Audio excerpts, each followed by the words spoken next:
edim, külkü aşar kıltın edim, bağır canım kalkım. Dörlet gasar, kuvanış ben külkü sila eldep gasar. Bağ devletin ösörletip seldet gasar. Dörlet gasar, tuğan elde terbet gasar. Жаңа жылda biz toylayımız sendep gasar. Жаңа gasar.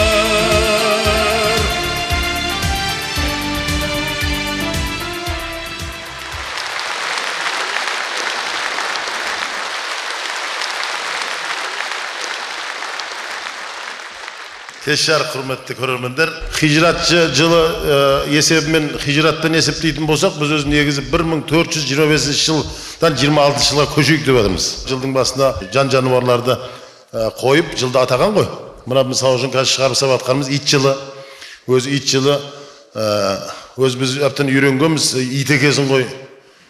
Сенің ит болатынын білгенде таңан рет күшік көзіңде атпастар ем. Өз мінезің бір ит екен деген көп деген сондай балама теңеулер көп. Былай қарасаңыз, иттің өзі өте жақсы нәрсе. Ит деген жеті қазына дейміз. Адамға ең сенімді досы ол адам. Мен шын жолдасымын деп анау айтады ғой, қойныңда жатқан әйеліңе сенбе деп жатады. Бірақ ит ешқашанда адам сатпайды деген ғой. Қандай жағдай болса да ит сенің қасыңда болады екен. Сондықтан да осы мынау біз биылғы жыл мен ойлаймын, бізді сатқан жоқ. Тек қана жақсылығын берді. Сондай бір өзі керемет жыл болды. Мына северлік облыстарда, солтүстік облыстарымызда елдің бәрі тойлап жатыр. Өмірінде болмаған астық беріліп жатыр деп жатыр. Оның өзі де мен ойлаймын, осы иттің бір өзінің бір жеті қазынаның бірі екенін, өзінің бір арасында ала келгендігін бір соған баламалап теңеп жатамыз. Сондықтан да осы кетейін деп жатқан жылымызды жақсы жыл, жаңа жыл жарылқасын, жақсы жыл жолы болсын дейді ме, қалай дейді. Сол сияқты мына артында келе жатқан жылда жақсы жыл. Ол енді доңыз жылы. Иттің қасында, конечно, авторитеті онша емес, но бірақ рас қой енді ол. Шошқа дейін десең таға аузың бармайды. Ол да Құдайдың жаратқаны деп айтамыз енді, бірақ енді дегенмен бұл енді шошөкеңнің өзі біраз кінәлары бар. Жасақ қойған енді, баяғы замандарда істеп қойған болу керек. Содан келе жатқан қағида, ол енді шында да сондай болған болу керек. Өйткені тарихтың күнделіктеріне, өткен тарихтың несіне үңілетін болсақ, ғасырларға үңілетін болсақ, бұл өзі көптеген мына адам баласын Алла тағала өзі әрқашан босататын, еркелететін жерінде еркелетіп, тоқтататын жерінде тоқтатып, жаңағы жақсылығын беретін жерінде беріп отырған ғой. Мысалы үшін мына соңғы кезде қарайтын болсаңыздар, мына жер дүниенің бәрі мына су алып жатыр, бір жерде жер қимылдап жатыр, самолеттер құлап жатыр, біреуді өлтіріп кетіп жатыр, атып кетіп жатыр. Баяғыда ауылда 82-дегі шал қайтыс болса, бүкіл ауыл 2 ай, 3 ай жылайтын күңіреніп. Ойырмай өмірден өтіп кетті, барып қайтайық, көріп қайтайық, ойырмай адам деген өледі екен деп біз ойлайтынбыз мысалы үшін. Мен ойлайтын, туысқаны, шешесі, әкесі қайтыс болып кеткен адамдар қайтып өмір сүреді адамдар. Бұл күнне болады ертеңде. Қазіргі заманда адамның өлімі шыбынның өлімімен бірдей. Шыбын өлді, адам өлді, кеше жүреді ғой. Өлгенде бейшара күн жеткен таусылғанда, дәм таусылғанда деген үйреніп алғанбыз. Дәм біткенде де қойды ол дәмі. Кімнің қашан бітетінін әрине бір Құдай біледі. Баяғыда бір еккен бір отыр дейді. Пәлен жені шешесі өліпті ғой десе. Не өліп қапты ол? Жүреді қара өкіндіп. Сөйтсе ананы көремайтын кемпір екен ана, бір күндесті бір. Ойбай, о кісі қатты ауырды ғой, қатты ауырды, бір 3 ай ма 4 ай жатты десе, ана кісі айтады дейді. Ой, қараңғағыр өліп кеткен болмаса ауру менікінен мықты емес еді ғой деп айтады дейді. Сол сияқты бұл өмірде шынында да алдымызда не тұрған біз білмейміз. Мысалы үшін енді баяғы замандарда осы адам баласының бір азып, азғындап, бір нысаптан, адамгершіліктен, пәтуадан кеткен кезінде, баяғыда Лут деген пайғамбар бір енді телевизияда көрген кітаптан да білесіздер. Сонда жаңағы бір қаланың адамдарының бәрін жаңағы періштелер жіберіп, ішіндегі жаңағы бұзылмаған тәуір түзу жолмен жүрген адамдардың бәріне сендер қаладан шығыңдар, арт жағыңа қарамаңдар. Біз анау жаңағы айтады ғой анау қазақша айтқанда көгілдір адамдар болып кеткен ғой ол кезде. Еркектер әйел керек болмай қалған оларға. Еркектер бір-бірімен сондай болып жақындасып, енді әбден қолынан келген істеп, кешегі мынау мысалы үшін бізде цунами болған кезде де сондай болған ғой. Енді мұсылмандар жаңағы мұсылмандықты қойып, өздерінің қыздарын шетелден келген туристерге сатып, ана еркектері әйелдің жаңағы несінің бәрін операция жасап, әйел болып билеп, сондай әбден пәтуадан кеткеннен кейін Алла тағала анау цунамиді жіберіп, оны космостан бәрін көрсетті. Алла деген жазуы болып келіп, жердің бәрін қиратқан кезде мешітке тимей жанынан өтіп кетті деп енді өз көзімізбен көрдік. Сондықтан да сол кезде де сондай болған екен. Сонда арттарыңа қарамаңдар, мен мына елді қырам деген кезде Құдайдың сол әмірімен сол жерге шақпақ түсіп, ана адамдардың бәрін қиратып, ана ішінен жақсы адамдар шығып кеткен екен дейді. Содан тағы да жылдар өте береді, ғасырлар өтеді. Адам баласы сол жаңағы Құдайдың қаһарын көргеннен кейін қорқып, қайтадан бір жақсы жолға түсіпті де жүріп келгенде адам деген білесіздер ғой, о баста анау біздің атамыз Адам атамен енді Хауа анамыздың өзі Алла тағала не үшін қуып жіберді ана пейіште, айтса бәріміз пейіште жүріп қой қазір. Ана шайтан келіп алда жіберген, ана жеп қойған. Как раз көкем бір жаққа кеткен жаңа Адам ата. Ол әйел құлақпен тыңдайды деген рас, шайтанның сөзіне сенгенде алманы жеген бітті. Кесе алма жеп отыр дейді, ой саған жеме деп еді ғой. Мынау же деді ғой дейді. Ал жездің кеттік онда деген, содан кеткен ғой, екеуін қуып жіберген. Сол сияқты тағы да адамдар бұзыла бастаған кезде, тағы да сондай енді бүкіл адамдар емес, бір сондай бір қаланың адамдары ма тағы да жаман жолға түскенде Алла тағала қайтадан қаһарын шашып адамдарды жаңағы шошқаға, доңызға айландырып жіберген екен. Сол бір топ адамды. Содан жаңағы шошқа деген дүниеде пайда болып, содан жаңағы оны жаңағы жесең жаңағы енді неге сол кезде Алла тағала соларды қойға, жылқыға, сиырға айландырмады? Сол именно сол шошқаға айландырып жіберген ғой жаңағы, тіпті шошқа деп атамыз, енді доңыз деп айтайық. Соған айландырып жібергені, соның жаңағы оның харамдығына келіп тұрған нәрсе ғой. Вот. Содан кейін мына адамдардан кейін соны шошқаның етін жесе, адамның денесінде бір иіс пайда бола бастаған. Соны жесе адамдар ауруға ұшырай бастаған. Өйткені ол шошқаның етінің ішінде сондай бір тканьдар бар, палочкалар дейді ғой. Мына адамның денсаулығын бұзатын, бауырын ірітетін, бүйрегін отырғызатын, жүрек ауруға ұшырататын, қатты семіртіп жіберетін, сондай көптеген ауру беретін аурулар сол жаңағы шөкеңнің үйінде жүреді екен, денесінде. Содан кейін біз оны жемейді екенбіз. Біз барамыз өзіміз қойымызды сойып, ауменімен жасап сөйтіп жүреді екенбіз. Бірақ мен айтайын дегенім, мына келе жатқан жыл ондай болмасын. Ол енді жыл өзі Құдайдың есебі, жылы, бірақ дегенмен ол доңыздың жылы екен деп жыл жаман болмасын. Сондықтан да мына алдымызда келе жатқан жылда осы бізде Құдай жақсы түзу жолдан айырмасын. Осы мына мәдениетсіздіктен, жағдай айтып кеткеніміздей сондай пәтуасыздықтан, нысапсыздықтан, сондайдан айырмай, біз осы ит жылындай сол жылдан аман-есен өтіп кетейік. Одан кейін айланып келгенше бір Құдайдың өзі біледі. Баяғыда бір айтқан екен ғой, кредит беріп жатыр депті, кредитке барады. Сөйтіп ана үлкен бір кредит беретін ненің бастығы, президенті айтыпты, мен депті $1 миллион берем депті, мына есек сөйлетіп берген адамға депті. Сөйтсе қожанасы барып айтты, мен сөйлетем деп. Егер сөйлетпесең депті, 30 жылға сотталасың депті, ату жазасын беруіміздің мүмкін деп. Болды сөйлетем, бірақ условием бар депті, $1 миллион сразу бересің. 10 жыл уақыт бересін депті ешек сөйлетуге. Ешек сөйлету оңай емес шығам депті. Сомен үйіне келсе, әйелі жылайды дейді, ай сорлау. Қаяқтан көріп, қай ата-бабаңнан көріп ешек сөйлеткенді. Не басыңа күнді, ертең сотталып атылып кетсең не боласың десе айтады дейді. Айнадан кейін бір 10 жылдың ішінде или ешек өледі, или мен өлем, или банкир өледі, қорқма деп айтты дейді. Сол айтқандай, Құда қаласа қайтып айланып келгенше көрерміз енді. Әйтеуір аман болсын. Жеріміз тыныштық болсын. Әрқашанда осындай көңілмен, ықыласпен, жақсылықпен кездесіп жүрейік. Жаңа жылдарыңыз құтты болсын. Келесі жаңа жылға дейін аманшылықпен кездесейік. Рахмет.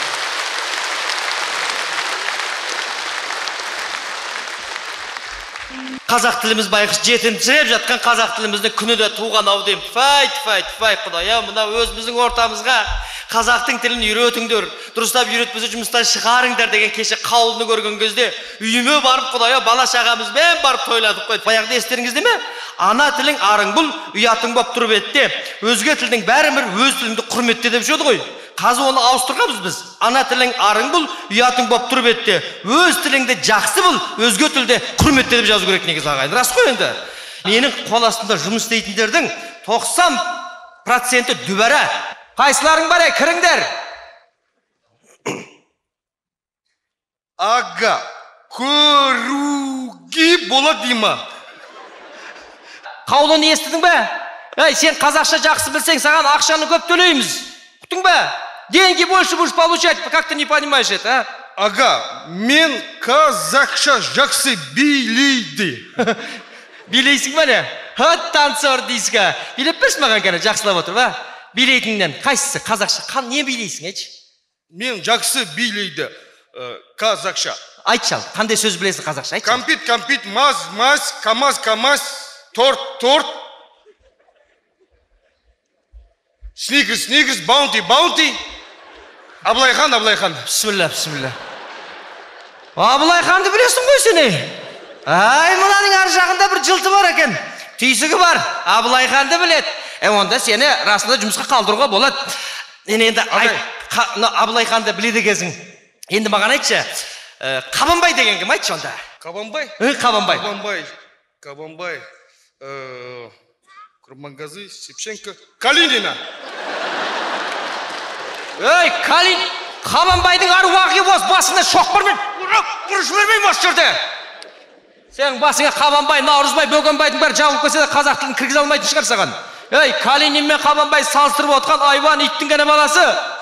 Қабанбай деген осы найзаның күшіменен, жаңағы білектің күшіменен осы біздің мынандай таңғарадай жатқан қазақтың жерін алып берді емес па? Айналайын, сол саған.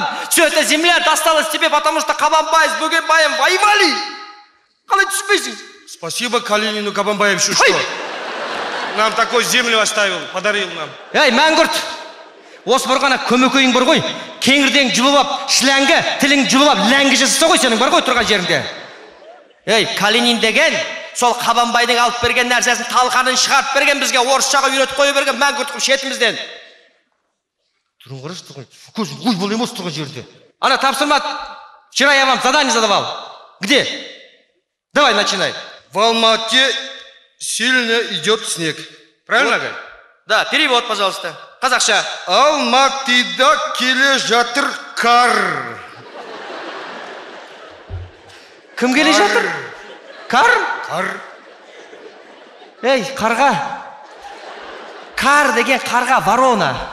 А сенің айтып тұрған қар. Когда снег идет, вороны же много летают. Қар, снег. Снег, қар, құттың ба? Сонан кейін қар келе жатқан жоқ, онда аяғы бар ма не? Ол делегация ма келе жатқан не? Ол жауып тұр. Қар. Снег стоит, что ли?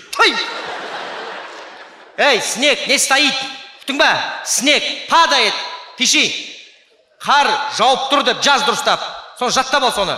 Сонан кейін, сен глагол дегенді білмейді екенсің ғой, Қар. Не қар, а қар топас. Қар, қ. Қаңғыбас дегенде қ.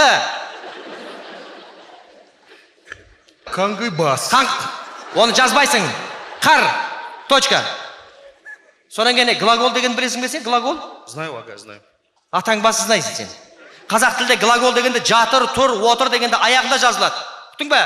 Дальше давай читай. Құдай ашыр. В Алматы не идет снег. Правильно, ага? Это правильно. Қазақша правильно айтып бер маған. Жауып тұр, Алматыда қар жоқ келе жатыр. Қар. Қояншық. Маңдайына түйе тепкен тәлтеш. Айналайын. Қар жоқ па сол қалай келе жатады айналайын. А келе жатса сол қалай жоқ болады. Не деген айналайын. Интересно. В Алмате в одном месте идет снег, в аэропорту туман, например, вот такой же. Сен жылтыңдама, құттың ба? Жылтыңдама. Жұмыстан шығып кетесің. Арғарай оқа. Из крана бежит вода. Правильно? Элементарно. Перевод, пожалуйста. Крадан жүгіреді су. Айналайын, жүгірген суды сен қайда көрдің? Аяғына кроссовка, үстіне олимпика киіп алған жүгіріп бара жатқан суды көрдің ба? Су жүгірмейді. Құттың ба? Су ағат. Сонан кейін крандан емес, сауатсыз. Шүмектен.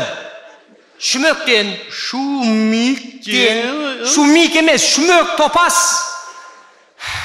Топас. Пиши то, что я тебе сейчас скажу. Шүмектен су ағып тұр. агып тур. Құттың ба? То так просто оказывается. Бежит, значит, ағып тұр деген сөз. Ағып, понимаешь? Ағып. Агып тур. Вот, арғари оқы.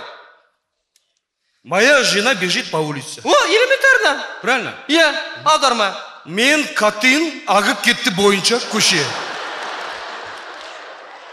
Қайтадан оқыш. Мен қатын агып кетті бойынша көше. Аллай. Алабота жеп өлген айван-ай. Бүйтіп сен қазақша үйренгенше, сенің орныңа 5 жыл маймылды оқытса қазақша үйреніп болады ғой, не дегенсің, ей? Кім қатын? Мен қатын. Бүйтіп қазақ болғаныңша қатын болғаның артық, айналайын. Мен қатын, жақсы қатын. Қандай қатын? Жақсы қатын. Мен қатын. Какой у тебя пол? Мужчина. Мужчина. Мужской пол. Значит, ты кто? Мужчина. Правильно? Правильно. А ты говоришь, что ты женщина. И красивая женщина. Түріңе қарасаң албасты, мұртың едірейіп, көзің бедірейіп тұр, қайдағы әдем қатынсың сен. Қазақта моя жена деген нәрсені айтқан кезде сөзді менің қатыным немесе менің әйелім деп жазылады. Ұқтың ба? Менің қатыным. Что сделала? Не істеді қазақша? Агып кетті. Сенің әйелің жидкий ма не? Нет, твердый. Твердый нәрсе қалай ол ағады? Она как будто потекла, понимаешь? Она должна катиться или бежать должна. По крану же бежит. По шумыку. Кетші жерін ұстатпай. Аллай жүрегім-ай. Ага. Мен жұмыстан кетеді. Bir ay Antalya'ga Бағана қарғайды қаз болдың. Комиссия кетеді, мен Анталиядан келеді. Жұмыс қайтадан істейді. Шашып кеткен. Бәлдір батпақ. Кім өз фамилияң кім сенің, айтшы маған? Кобылов Кабандык Жалкыбаевич. Мен неме қиналып тұрмын, сен қазақ емес екенсің ғой? Ты не казах, что ли? Я казах. Как ты казах, у тебя фамилия Кобылов, имя Кабандык, отчество Жалкыбаевич. Правильно. Ты не казах? У тебя, наверное, мама русская? Нет. Папа русский? Породистый казах я. Чистокровный. Паспортың бар ма? Әкеш маған паспорт. Айналайын, Кабылов емес, Қабылов қой, Қабылов. Қабыл болсын деген сөз, Қабыл, понимаешь? Кобылов у тебя, не фамилия, Қабылов у тебя, понял? Имя Қуандық, Қабандық емес, Қабан шошқа тұрған жерден ақ өліп кетпейсің. Жылқыбайұлы дейтіні, не деген әдем атты бұтшытын шығарып тұрсың, айналайын. Қап қазақша атың бар. Айналайын, ертең комиссия келеді, талқаныңды шығарады, оқытың ба? Мен сен үшін бар ғой, жауап бермеймін, оқытың ба? Сондықтан да бүгіннен бастап жұмыстан шыттап айт. Ага. Мен жұмыстан кетеді. Айналайын, орысша айтшы, айналайын. Жынды қылдың ғой адамды. Орысша айтшы. Пока меня уволите, потом как отдохну месяц, как комиссия увидит, меня опять восстановите. Ой, мына кішкенайды қарашы. Айналайын.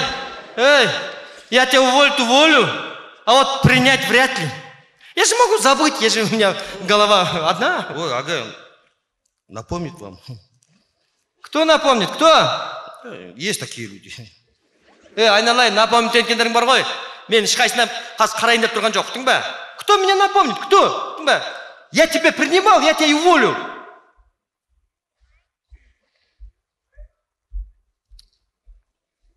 Сен сонда Мен братишка. Айналайын. Кімнің братишкасы болсаң да, бар ғой? Мен енді осы жол қарамай деп отыр. 70 жыл шыдағанбыз, ұқтың ба? Айналайын, қазақсың ғой, маңайыңа қарасашы. Сол кезіндегі мына аруақ баяғыда қайтыс болып кеткен, сенің осы жерде өмір сүрсін деген, осы Қазақстанның дәу жерін алып берген, сол өліп қалған адамдар үшін қатап сен қазақша үйреніп алуыңа болады ғой, айналайын, қиын емес қой енді. Жақтап алмайсың ба? Құры бар, ұқтың ба? Бүгіннен бастап сен менде жұмыс істемейсің. Осылай мені өлтіріп тастасын, атып тастасын, шығарып тастасын. Ұқтың ба? Пошел вон отсюда!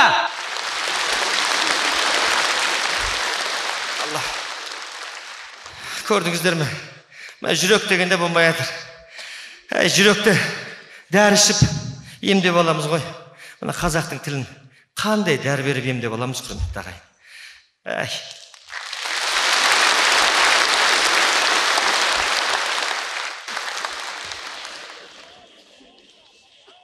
Өзім дәбеті уақытысында кеттім ғой, я. Біреу барма кіре берсін еді, аз уақыт қалды, дәбет тоқ қалды, шаршадық. Амансыз ба қайнаға? Жақсымыз. Не болды? Айта бердір тезірек қайнаға. Денсаулықтарыңыз қалай? Еш қалай? Жеңгем қалай? Мен жұмысыма жеңгемнің қалын сұраға келдің ба? Не? Айтсаңшы тез. Не болғанда қайнаға? Осыдан бір ай бұрын жазып едім ана арызымызды. Еш хабар жоқ, соны білейін деп келіп едім. Бір ай бұрын арыз дейді? Иә. Қандай арыз ол? Кімнің арызы? Кім еді аты? Енді кім болғанда не ғой қайнаға? Өзіңізбен аттас қой. Өзіңізбен аттас. Мынау ғой, Балтабайдан Балтабай қарыз деген ме? Осы қайнаға осы. Шешемнің менің үйіме келіп тұрып жатқанына байланысты ауыз суды 2 есе мөлшеріне көбейтуіңізді сұраймын. Әкем қашан келетіні белгісіз. Арыз есе, қызықсыңдар ғой сендер. Не болып қалды? Енен келіп жатыр ма не? Өздерің 4 адам тұрасыңдар. 4 адамға 2 шелек су аласыңдар. Сонда бір адам келген деп 4 шелек су алуларың керек па айналайын? Қарасаңдар айналайын, су жоқ, тапшы болып жатыр. Ойбай, қайнаға енді қызық екенсіз. Енді апамның өзі жалғыз өзі бір ішкенде бір самауыр шай ішеді. Оны қайықтан тауып береді екен мен. Апаңа айтпайсың ба? Қандай ауылға келіп жатқан білем апаң? Бұл ауылда 200 граммдан артық 200 грамм 2 кеседен артық шай ішуге болмайды деп айтпайсыңдар ма? Не деген қаны кеуіп кеткен кемпір ол? Шай ішем десе бере беретін. Айналайын, қызықсыңдар. Енді самауырынды қайнатып береміз, андай тоқшауғының шайы. Самауырынды қайнатқанды қойсаңдар айналайын, су жоқта.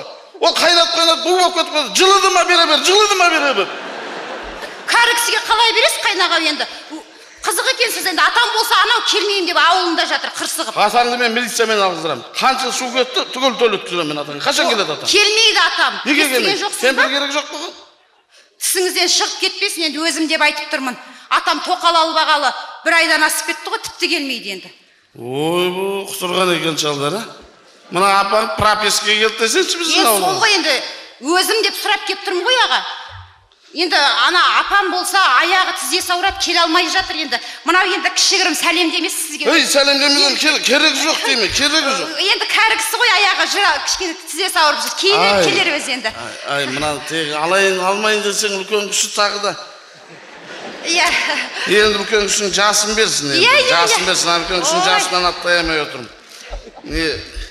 Жарайды, 7 литр су деп жазып қойын сендердің жанұяға. Немене? Құдай беріп отырсыз ба? Бергеніңен ауыз толтырып 10 литр деп бермейсіз ба? Осы біздікілер кішкене креслоға отырсаңыздар шалқайып ешкім танымай кететінсіздер. Беріңіз 10 литр деп. Жайықтың жағасында отырмыз ба айналайын? Су тапшы. Жауын болса жоқ көріп отырсыңдар. Құрғақ кеткен. Қыстай қардың бәрін таптадыңдар. Жинай беріңдер қарды дедім, жазда керек болады деп. Ертеңге жауатын дәреті бар енді. Беріңіз 10 литр. Өзіміз деп келіп отырмыз ғой. Болды. Мына сенің бергенің бар ғой, 5 литр де тұрмайды әрбірден кейін. Мен жасы деп алып отырмын. 9 литр болды айналайын. Болды, бара бер. Ой, қайнаға рахмет. Құдай жолыңызды ашсын, бағыңызды ашсын, бала шағаңызды қызығыңыз. Аман болыңыз қайнаға. Болды, жақсы. Басқасы болса келе берсін. Шайды қайнатпай беріңдер. Орындар айналайын, обед уақытысы болып қалды. Шаршап жатырмыз. Есігіңіздің аты өшіреді қой, зорға кірдік. Жұмыс амансыздар. Аман есен, не болды? Су жоқ, шөп сұра бар. Шөптің бір тиынға да керек жоқ бізге. Естіп жатқан шығарсыз енді. Не болды? Ел қылағы елу ғой. Ана інімізді үйленерейін деп жатырмыз келесі. Денің сау ма? Не болды? Жаздың күні адам үйленем айналайын ау. Мына аптаның ыстығында. Мен былтыр не айттым? Қандай үкім шығардым мен ауыл әкімі ретінде? Жазда үйленуді қойыңдар, күз келсін, қыста үйленіңдер. Су жоқ қой ауылда айналайын ау. Енді біліп отырмыз ғой. Баяғыдан осыдан 3-4 жыл бұрын үйленем деген ғой ана бала. Сол кезде сіздерді ойбай скважина қазып үйдегі су жібереміз дедіңдер. Сосын айтты қоя тұр деген ана қыз байға тиді де кетті. Енді мына қыз да тиейін деп отыр екен. Осыны алмасам өлем деп отыр едім. Білмеймін мен не істейтінімізді. Жатыр жаны. Қашан жасайын деп жатсың? Міне бір апта болды. Келесі сенбі Келесің, ойбай, не деген сұмдық мынау, Енді айналайын. бір 500 литр су бөліңіз енді. Ай, жынды ма? Келіндеріңне бассейнге салайын деп отырсыңдар ма? 500 литріңізден жұғым болмайды ғой. Қанша адам шақырайын деп отырсыңдар? Енді құда жекжат бар, мына ауыл бар өзіміздің. Жетпейді ғой енді. Ай, айналайын 500 адам шақырып той жасағанды қойсаңдар айналайын.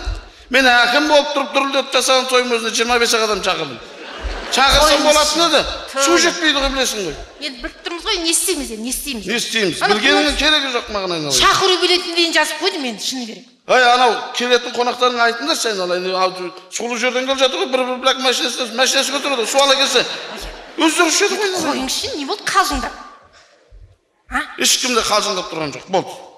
Енді болғанда мына шақыру билетін әкеліп отырмын өзіңізге қойған. Керегі жоқ айналайын, ондайыңды ұқпаймын. Қандай шақыру билет? Жоқ, енді ұқпағаныңызды білем ғой енді. Ең болмаса балалардың, жастардың суретіне қараңыз. Тойлар бекерге суларын ортаққа спай қойыңдар. Жастардың суретіне қараңызшы, келінді көрсеңіз ең болмаса. Келін ауылдың төй. Айтып отырмыз ғой. Ай.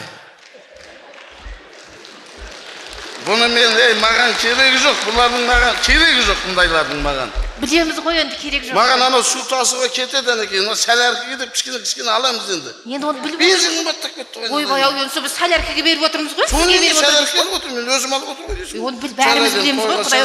Сіздің алмайтыныңызды білеміз ғой, бәрі бензинге. Ал енді сен жаңа скважина жайлы айтпа. Неге дейсің ғой? Анау білесің бе, екі өзбектің келген ауылға құрылысқа үй саламыз. Айтпақшы не болды солар? Ойбай, құрылыс жасаңдар мінекей деп құдық қазыңдар деп жіберіп едік, 90 метрге дейін хабарластық, содан кейін хабар ошарсыз кетті. Не су бар екен білмейміз, не аман сау екен білмейсің. Ona кейін үстіне көме салып, басына бір тас қойып өзбек құдық атай салайын десең, оған ақсақалдар ауылға рұқсат бермей отыр. Тірелі көм білейін десең, өкіметтен қаржы бөлінбей отыр. Болды енді, жарайды. Так, енді өрт болмасын деп тіле. Өрт болмасын деп тіле. Неге? Өрт болса пытыр-пытыр етіп ауылмен қосып жатыр. Ойбай, Құдай сақтасын, қайдағын айтпаңыз. Құдай сақтасын. Не болғанда енді 500 литр сұрап отырсың, өртке сақтап отырған судан 100 литр қосып беремін, қайтемін. Ойбай, рахмет. Ал жарайды. Жазып қояйын. Түсіндім деп жаздым. Түсіндім, болды. Ал жарайды. Миллионы жақсы, рахмет. Ал жақсы. Тойға кешікпейгендер. Ана барма біреулер, мен кетемін. Обед уақыты болып қалды. Жаңағы бір сіркіреп бір жауып кетсе жақсы болатын еді.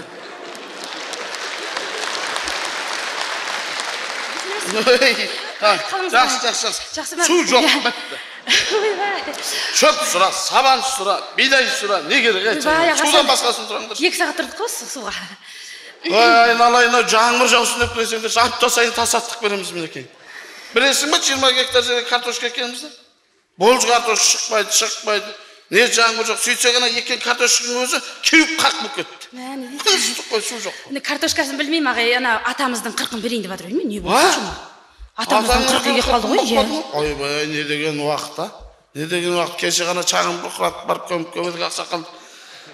Келесі жұмаға бере алмайсың сен. Арғы жұмаға бірдемеғ өткізейік, келесі жұмада ана білесің ба? Күлайханның інісі үйленіп жатыр ғой, той. Ойбай, келесі жұмада. Бүкіл суды соған беріп отырмыз. Қойыңызшы, не болсын жама? Ой, жоқ суды қайдан алам мен айналайын. Тойлар күте тұрады ғой, 40-ын беру керек қой енді. Ой, қалай 40-ын берем айналайын, су жоқ деп отырмын ғой мысалы. Енді біз қалай береміз енді? Ана шақыр ондай мысалы, мен де ауыл әкім ретінде барып айтайын бір ауыз. Ана келген 40-на келді, атаңа тебесіне бір пашка шаймен бір келген күршін тарат, үйіне барып, күріш жейін ба, шай қайнатып жейін ба, өздері біледі. Болды, су жоқ. Ағай, осы қалжыңыз қалмайды екен сіздің? Кім қалжыңдайды мына заманда? Маған оңай болып отырмын өмнезде. Анау сулы жерге шақырып жатыр мен әкімдікке. Барып жүрмейін ба, малтып, банық жеп. Нем бар мына жерде? Осы елдің қамын ойлап отырмыз ғой осы жерде. Біз де енді ойнап жүрген жоқпыз, қақай? Мен ана қалжыңдап тұрған жоқпын осы. Ана көрші бар ғой, өрбебе. Осы 2 күннің ішінде шорылдатып душта бар ғой, шомылып ата дей. Осы суды қайықтан ала дей. Өрбебе дейді? Енді жаңбырдың суын алады дейді.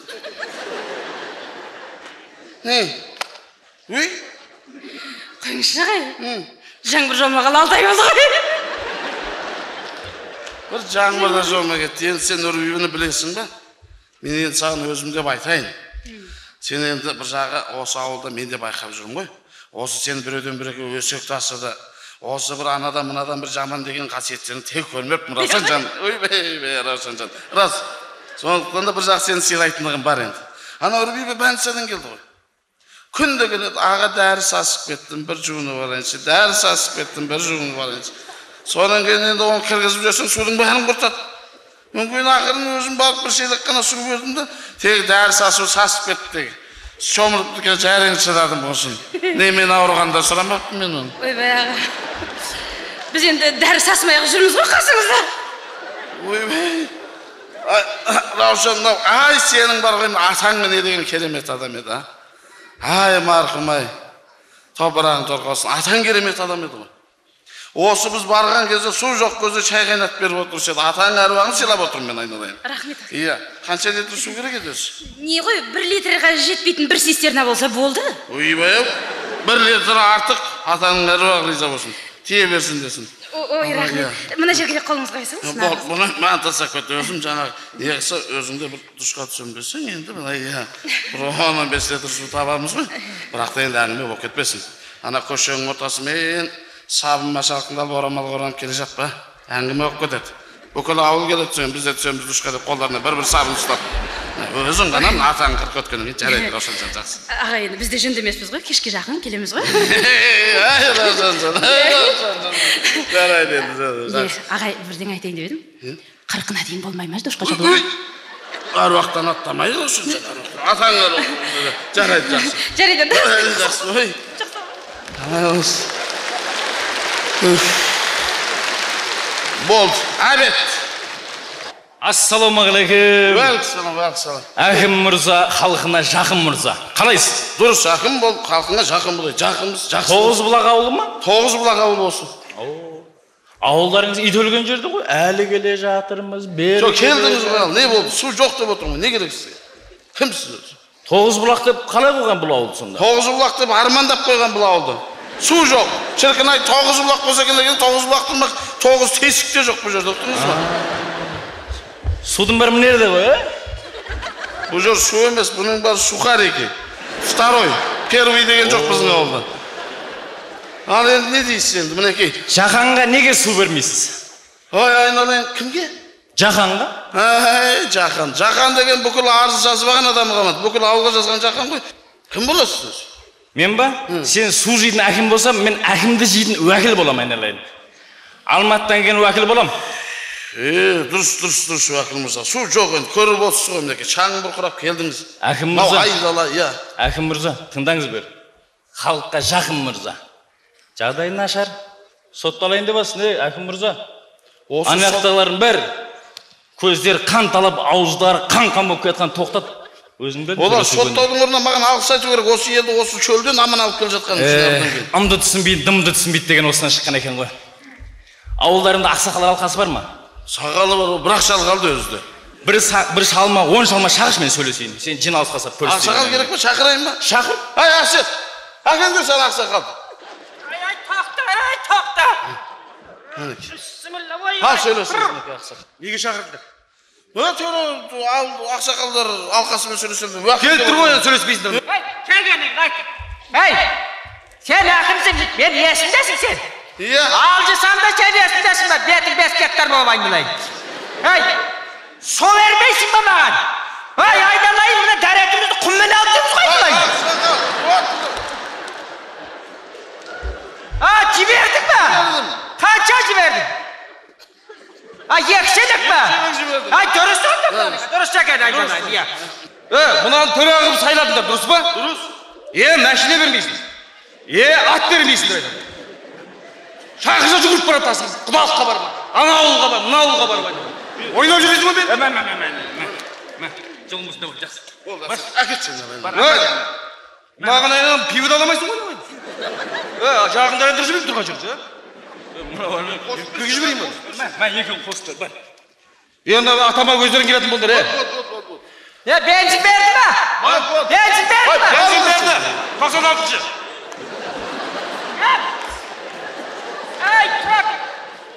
Ей, құдалыққа келіңдер ме? Қаршыда отырмыз. Әкім, сен жағдайыңды ойлап келген адаммын. Мен сен адамгершілігі бар, адами қасиеті бар деп келген адаммын. Атарың бар ма? Қысқасын айтқанда 2 шелек мұздай су бар. Сонда мен 2 шелекке бір анақтан келді деп осы ма сен мен? Айлыққа қарап отқан адамыз, қарындасым той бол енді отыр. Қарындасым су, болды айтсаңшы, 4 шелек су әкеліңіз. Мұрақта енді. Өздеріңізде су мөлшерін көтеріңіздер, маған оңай болып жатқан. Айттым ғой мен жақсы жігіт деп сені. Бірақ әкем мырза, Балтеке, сен туралы әңгіме, қыжы, Балтабай, андай, Балтабай, Сен Арал туралы айтты ма? Қой, ана бір статья бар еді қандай, мақала. Жоқ. Мен деп мақала шығарттым, Аралды жұтқан мен. Аралды жұтқан Балтабай деп жұтқан. Жұтқан, жүріңіз мен сіздер. Балтеке, тыңда, халық шөлдемесін. Шөлдемеңдер деп жаттыңыз. Халық шөлдемесін, Балтеке. Жауын жауса деп жүрші мен сізге.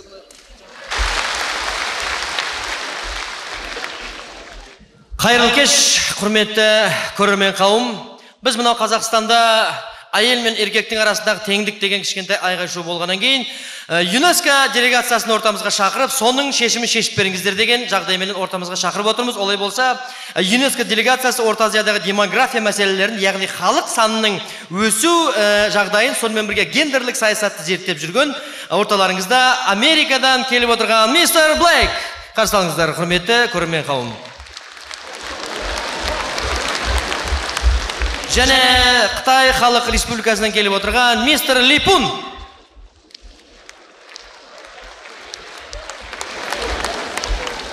Good morning, Mr. Blake. Tourist Ethel Madden, stemmer of the nuts. Oh, yes. Ladies and gentlemen, as people fought in the gates, as Uzbekistan wrote, Litny Kishlak, les Aaron Kazakhstan Lord people fret. Thank you, Mr. Blake. Бұл кісі біз дейді бір ай Өзбекстанда, Ташкентте, маңайындағы кишлактарын бәрін тексердік дейді. Сонан кейін бар, соны тексерген кезде біздер дейді, мысалы үшін және Қазақстанның ауылдарын бәрін тексердік дейді. Алматыда маңайындағы бәрін зерттеп шықтық. Зерттеу барысында көптеген қызықтылықты, тіпті біз күтпеген жағдайларды кездестірдік дейді. Мистер Липун, шиза. 是是，这是我是头汉语中华的呀。 是富啊，是的巧，看着是奥义性呀。Let's get people for a gas now. No, Mr. Blake. 说江湖都说这高文是啊，这高汉呀，是啥？ Шиша. Енді бұл кісілер екеуі де үлкен жаңағы мемлекеттен келіп отырғаннан кейін араларында кішкентай қарама-қайшылық болып тұрады. Бірақ қалай болса да айтып өтейік сіздерге. Мысалы, мәселен дейді, қазақ өзбек халықтары туыс қой. Тілдері де, діндері де өте жақын. Бірақ біздің таңғалдырған дейді, екі туысқан ел бір-бірімен сонда жақын болғанменен екеуінің жаңағы семьясы, негізі мынау отбасы бірін-бір тәрбиелеу бөлек дейді. Өзбектерде мысалы үшін жаңағы бала-шағамыз көп болса екен, бала-шаға жаңағы қыздарды тәрбиелегенде ошақ басында болу керек, күйеуінің қасында болу керек, бала-шаға тәрбиелеп, бала тусам екен деп армандаса, қазақтың әйелдері бастық болсам екен дейді, үлкен жерде отырсам екен дейді, баланы аздап тапсам екен деген жаңа өздерінің екеуінің қарама-қайшылықтары бар. Сондықтан да, Mr. Blake, your life novel, excuse me, да? Yes. Production of films last go to Tashkent, Los. Go. Thank you. Please. Mr. Blake айтады, соны Өзбекстанға барған кезде түсіріп алған бейне таспасы бар екен. Соны тамашалап, сонымен сіздер өздеріңіз қалай болғанын көріңіздер деп айтып жатыр. Рахмет, ал енді сол бейне таспаны Өзбекстанда түсіріп кеткен бейне таспаны тамашалаңыздар.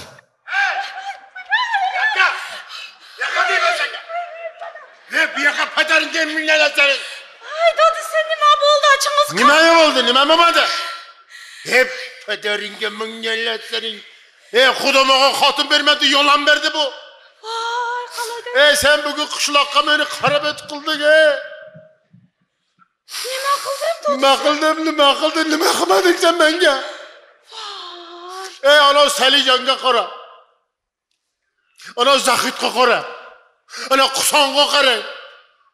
Meni Qusondan qayarimkan, ha? Kim emas dedi seni? Ayağım var yok mu? Kolum yok mu? Başka nimelerim yok mu? Nima bo'ldi dedi sen? Qusonning 15 balası var. Salijonning 13 balası var. Xudoma qaysarga tuğup berding. Şıvırlatıp ölkey kızlarda tuğup berding. Hani kızları? Ana çakır kızları. Görüşeceğim hemen sen geri. Xudo, 9 bala beni harap etib qo'ydi bu. десе мені қарғыла. Nima deysan bu? Meni to'qqizda yani chiroyli qizlarni tup berdi. Meni nima deysiz? Nima qilaman? Bir o'l to'p bersan qanaqa qalding sen? Voy achig'im. Nima qilaman bu qizlarni? Quraga qolgan Voy. Voy. Ko'zimakarim be xudo. Ey xudo. Voy dadasi achig'imga bosh. Achig'ingizni bosin. Açıkın dedim sen bana Uygurca söyleme. Özbek'ten katın alam deyip durğanda her ağaylarım çağırıp Uygurlar katı tuvat diye alıp gelmem ben seni. Dadasi o'lib ketay, yana 9 o'g'lini tug'ib. Sen olsun ölüp ketkenin durursun. Ben cüremen o Kazakistan'da malay bulup cüremen. Bir ödün külüden girip oturan çıkıp cüremen sen derdi kamları için. Ay dadasi, endi men kulga avnab tug'adi deysizmi? Anan qara, sözüne qarayın bunun. Men bildir kuzda keldim mi, kelmedim mi? Kuzda keldiniz. Köktemde keldim mi, kelmedim mi? Voy dadasi, ko'ktamda kelmediniz. Kelmedim mi? Kelmediniz. Kelmesem suretimde giberdim ha. Pederine mengeler. Eğer endi qola, men seni var o, seni men aparıp bana doktor gözüm tersetemen. Doktorga men yana bardim. Senin yatırına korgasın koyup koygan biri. Ay dadasi. Doktorga berdim, davleniyingiz tushib ketibdi deydi. Davilaning tushib ketibdi. Davilangni ko'tarib beraman hozir men seni. Voy dadasi. Davilangni 180 ga qo'yib ketaman Qozog'istonga. Endi o'zingiz Qozog'istondan komandirovka deb chiqmaysiz. Endi qanday qilaman? Siz meni qasimizdan yalang'och o'tsangiz bo'ldi, ko'tarib qolaman. Sen nima deb tursan menga? Sen nimaga mening pederingga mingelab bosimni qatırıp tursan sen, ha? Eğer men endi ko'ktamga qaytib kelganga tag'ida 4-5 bola tug'ib qo'ymasang, otib tashlayman. Voy, achig'ingizni bosingchi. Dadasi yana 9 bola, o'g'li bolani tug'ib beraman. Sening miltiq bo'latingni bilganda pistolet kezingda razbirat etib tashladim men seni. Hadi bu yoqqa. Voy, dadasi, achig'ingizni. Hozir borib ko'rsataman.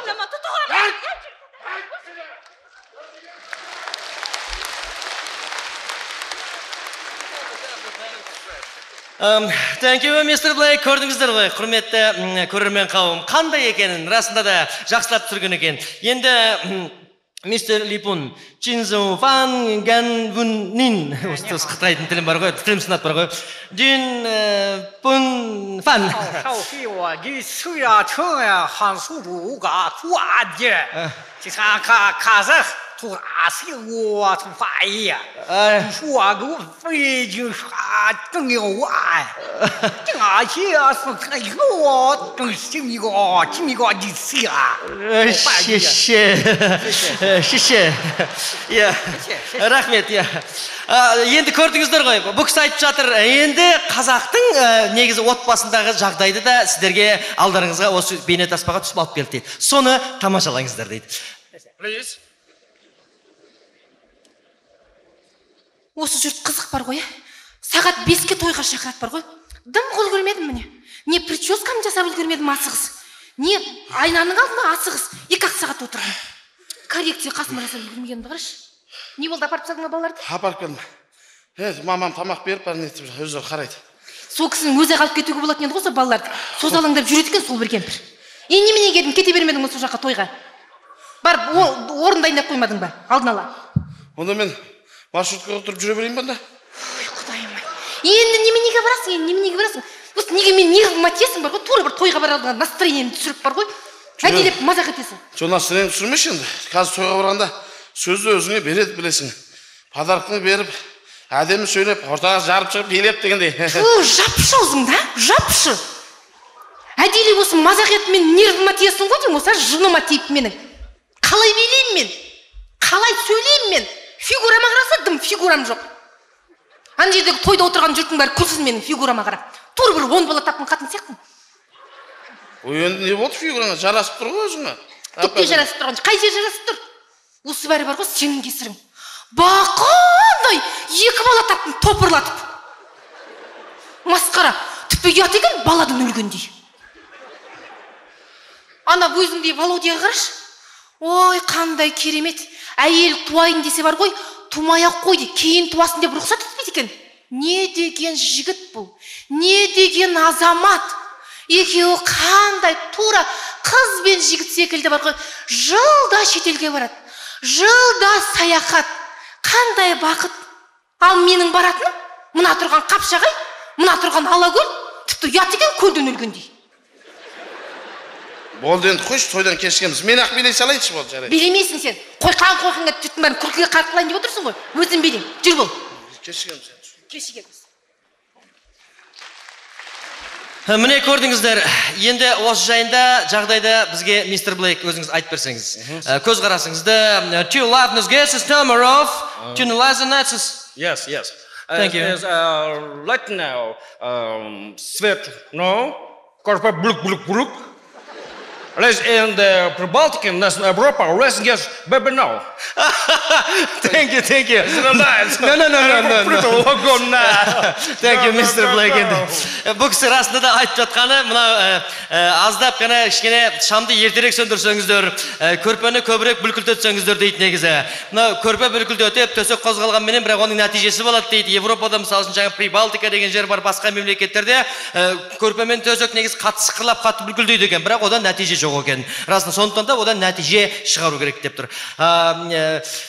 Мистер Липун, Джин Фан Пин. Сөзім бітет қасы.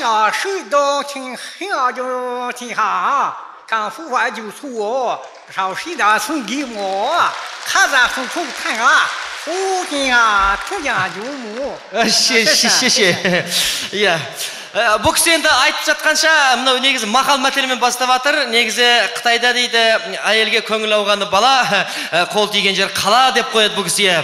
Сондай болса жақсы болар еді деп жатыр. Расында да құрметті біздің негізі сіздерге айтып отырған, біздің мистер Блейктің де айтып отырған, мистер негізі Липунның да айтып отырған сіздерге. Бала шаға көп болса дейді негізі. Аздау мына біздің жерімізді Құдайға шүкір сіздерге аямай жерді берген дейді. Сол жерді бала шағаға толтырсаңыздар жаман болмас еді дейді негізі. 20 миллион адамға жеткіземіз деген мақсаттарыңыз бар екен дейді. Сол мақсаттарыңызға жету үшін отбасы да, ошаққасы да дұрыс болу керек дейді. Негізі жазып бергеніне қарағанда еркектің жұмысы түзде, әйелдің жұмысы үйде дейді. Әйелдің үйдің берекесі, бала үйдің мерекесі дейді. Бала табу, бағу әйелдердің жұмысы, әйел бала шағаны асырау еркектің міндеті деп қояды. Енді санымыз көбейсін, халқымыз өссін десек, әркім өз жұмысын айналысу керек дейді. Аруағынан атүріккен қарға тамырлы қазақ елі, сүтті үйіп отырған отбасыларыңыздың қаймақтары шайқалмай, сіздерді Құдай қолдап, найзаның ұшымен, білектің күшімен алып берген ата-бабалардың жерлерінде балаларыңызды толтыра беріңіздер, көбейе беріңіздер дейді. Қатық балтық өтек. Құдай оңлап мына үйді сатып жіберсек жақсы болады деді. Тастай. Өткізамадық неке. 9 жыл болды өзіміз тұрып жатырмыз. Квартиранттар да тұрмайды. Арзанға берсек те тұрмайды. Мына енді базар қасымызда ет сататындарға айтып көргенбіз. Енді оларға ет сақтауға холодильник ретінде таптырмайтын деймін. Келіп көрген оларда. Ой, ет сақтағанға арасында да таптырмайтын екен холодильник ретінде, бірақ 5-ші этаждан туша етті ары бер ташы оңай емес, ренжімеңіз олар да кетті. Жаздың күні үйдің ішкі температурасы -20-22. Қыстың күні 35-37 градус. Мінеки. 9 жыл болды деп отырмын ғой, соншалап тұрып жатқан. Бұл үйді алған келіншегім, мен араласқан жоқпын. Мен шынын айтқанда араластырмайды да. Өз алады, өз сатады. Өзі менде келіншегім руы Н білесіздер ғой, андыма дейді ғой. Андыма. Қиын болады екен бұлар. Сындырды мені. Басында өзім қожайын сияқты едім, болмады, сындырды. Бұларға ереге сүдеген сұмдық, ол өзің қол жұмсай сағаның артық. Мен жағада түсіп көрдік, қойдық қой бәрін. Әне өзі де келе жатыр, келе жатыр әнеке.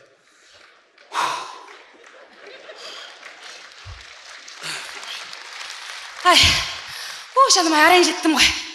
Үйдемісің? Енді қайта кетер дейсің, жаным. Ойбай, тілің шығайын деп тұр сен. Не әрі, не бері қылам бүгін, білдің бе? Мен мұнан оқы мұнан. Не мұл? Продам, не, самал дейтін. Ол емес, мұнан, жақсаның ішіндеген оқына. Продам трехкомнатную квартиру. Солнечная сторона, теплая, ванна, душ, кафель, аристон, линолеум, 5-й этаж. Ой, мынауың керемет үй қайын алайын ол. Ол кімнің үй? Біздің үй бұл. Бұл біздің үй ма? Біздің үй. Ой, мынау теплая деген қалай болады? Теплый болмаса теплый болдырамыз. Енді сатып алушылар келгенде енді біледі ғой тастай екен қашып кетеді ғой. Ешкімде қашпайды. Мына Алматыда бір үй іздейтіндер мәшинеден көп. Не айтып тұрсың сен? Жоқ енді ең болмаса жаздың күні сатсақ қалай болады? Мына киіп аш тоңасы. Ойбай, кимейме, қадам осы жерде. Жазды күтіп отырам екен, ойбай қашан жар шығады. Ойбай, қашан үй сатылады екен деп, сен білесің ба, сен осынға дейін сұрадың бе? Түнгі 3-те тұрып ана көршінің үйіне туалетке барам ғой. Сен сұрадың ба соны, Көршінің туалетіне неге барып жүрсің? Сен үйде де тұр ғой туалет. Үйде ана сенің әке шешеңнен босамайды ғой туалет. Біреусі кірсе екінші шығады. Ес алда әбден борыш болып қатып қалатын болдық қой. Не болды енді оларға? Не соншалық? Не болды дейді? Өздері минусовой температура, одан сайын түсіп кетті ғой температуралардың бәрі қайқа барарсың. Түсіп кетті ғой. Ана туалеттің ішіне кірсең бір тайып жығыласың бәрі мұз. Қуықтан кетті ғой, ойбай, қуықтан кетті ғой. Осының бәрін айту керек. Байқұстары. Енді не? Шешінгенде не енді? Қазір шақырыңдар, үйде ме бәрі? Бәріміз үйде. Бәрін басын сізі. Жина бәрі. Шумахер. Мама, қарным ашып кет, тамақ ішеміз ба? Осы қызың бар ғой, бір уақыт тауып бар ғой. Ішіндегі аскаридасын алып тастамасам болмайды. Енді оның ішінде ештеңе де жоқ енді. Ана тамақ деген жылу ғой енді. Жылу тарқағаннан кейін қарны ашады енді. Қызыма бергеш. Қызыма енді не болды? Жаңа ғана борщтың, нан жедің, манты жедің. Әкеңмен ондай тамақ жемеймін. Кішкене шыдасаңшы. Қарным аша береді, папа. Енді қызыма. Тамақ ішкім келеді. Келе жатыр. Кен! Айналайын осы даладан. Жаңа ғана жылынып кірді қой осы үйге айналайын. Менеге шақырасың. Мына енді ұйықтап баратқанда мына кірпігі қырау басып кеткен үрлі бәреңден оятып алдым айналайын. Қатып алдық қана көрпенің астын жаңа ғана жылыттық қой. Менеге тұрғыздың. Не болды тағы? Не болды тағы? Жақты шен. Енді келіндеріңіз не айтса соны істеп тұра бермейсіздер ме? Бір басқа варианттарыңыз бардай. Не айтып тұрсың? Айтқан істеп жүрміз, 9 жыл болды. Мақұл келе жатырмыз. Жағдайын ойлап, осы келіннің жағдайын ойлап, ала қыстың күні базарға шығып балмұздақ сатқан бізбіз айналайын. Ойбай, қашадан бері жағдайымызды ойлап қалдыңыз. Ана қанша көшеге шығуымыз ғана қалды. Жағдайымызды ойласаң, осы бір жалғыз ұлдарыңызды неғып жағдайын баяғыда жасап қоймадыңыздар? Ойбай-ау, келін келеді, келіннен ұят болады деп неғып жағдайын жасап қоймадыңыздар? Міне, өйтіп қаңғып бәрі жүгіріп жүрмес едім ғой мен. Айналайын келін. 9 жылдағы тоңда жібейді. Бетіңе бір ауыз сөз айтпап едім, енді айтуға тура кеп тұр. Сенің жағдайыңды ойлап, ауылдағы 6 бөлме үйді саттық. Мына кемпір зарландырып сатқызды. Ойбай, қалаға барайық деп. Жағдайың жаман болған жоқ. 8 сиыр болды. Бәрі сүтті. Қой ешкіміз болды. 20 түп алма, 2 түп өрік болды. Жағдайың болмады ма? 24 тауығымыз бар еді, Құдай-ау. Sonra gene tandırda айтсашы, Құдай-ау, ыстық тандырды айландырғанда қолым күйген есіме түсті жылай берем. Шал, сендер үшін осы қалаға көшіп келіп 9 жыл болды, осы төсектің астынан тұрдық па біз? Сен осы шал, мына шайдың өзін үрлеп суытып ішушен ғой, Құдай-ау. Осы кімнің қамы дейсіздер? Осы сендердің қамың ғой. Өлтірсем баяғыда өлтіріп тастамай ма? Одан да өлтіре жағарың жақсы. Өтір. Сендер жылы үйге барып ыстық шай ішкілерің келе ма? Шай ішкілерің келеді болса менің айтқанымды істеңдер. Мама, шай ішеміз ба? Қошы бәрі қырды. Шай ішкілерің келсе менің айтқаным бәрін тыңдайсыңдар. Мына үй сатылу үшін қазір үйде бәріміз терлеп шешініп жүресіздер, тұржиып әжімен. Айналайын, шешінбесек бұл үй сатылмай ма? Шешінбесе сатылмайды, ойбай! Ойбай, жүрегім-ай. Шешініп жатыр ма сендерге? Шешінбесіңдер ма? Не біле, өлем аталым.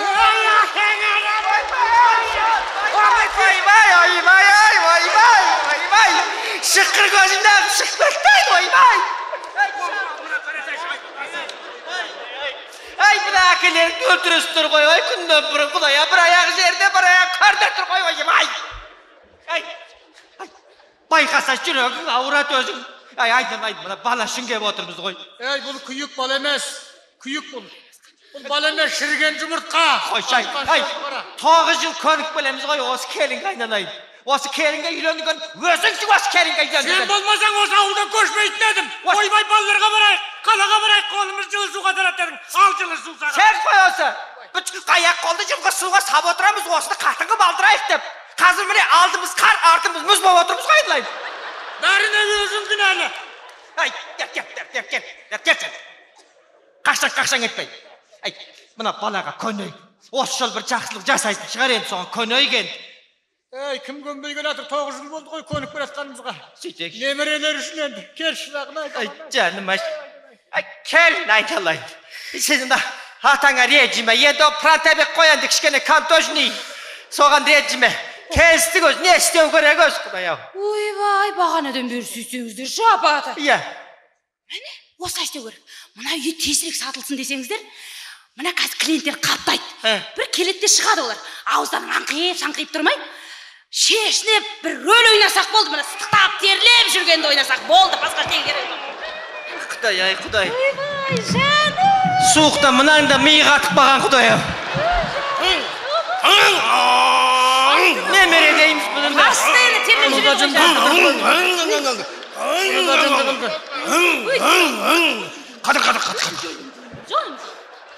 Өткен жол 96-шы бензин деп 80 қиын жүрсің бе?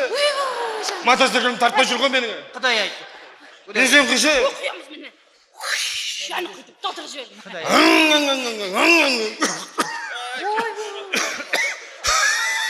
Ağızda da benzinden kuyana bılağı olup koymayı tuğan.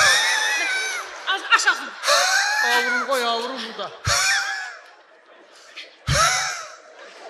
Осы үйде осыдан басқа ешкім сықтамайды. Kuday ay sol. 24'e geldi elma da çıkıp oynamış kuday ay. Нан бар ма қарым ашып кетті. әй мәтөк әй наны қайда мынаның наны қайда Терезен қалды. Алдына матыр қақ кетем қатырын.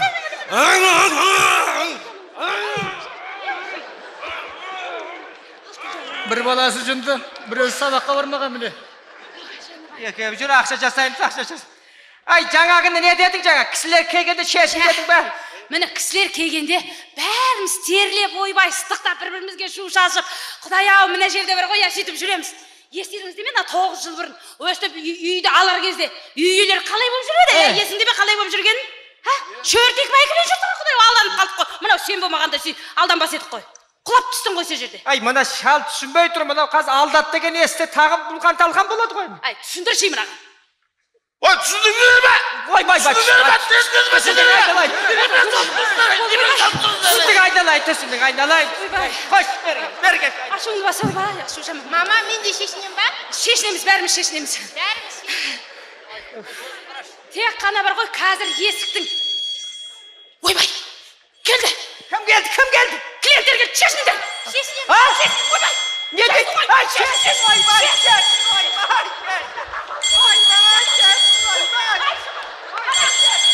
ай абағырып атылдар тыңдар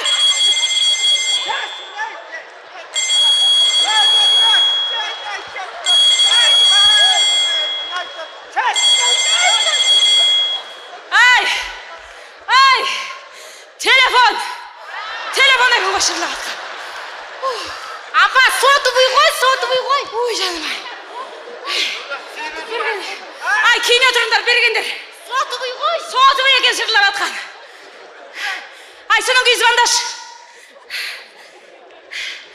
міне мә қандай керемет мен ыстықтап кеттім мә қайда рахат терлеп кеттім міне тура осылай бірақ бар ғой тағы да терлей тұрсақ керемет болады кәдімгідей денем жылып қалды Құдай ай өрт көтпесек болды мына жаңғы жүрек бүлк етіп ойбай ай аллай Құдай Бізге осы қалып еді. Осы қалып еді.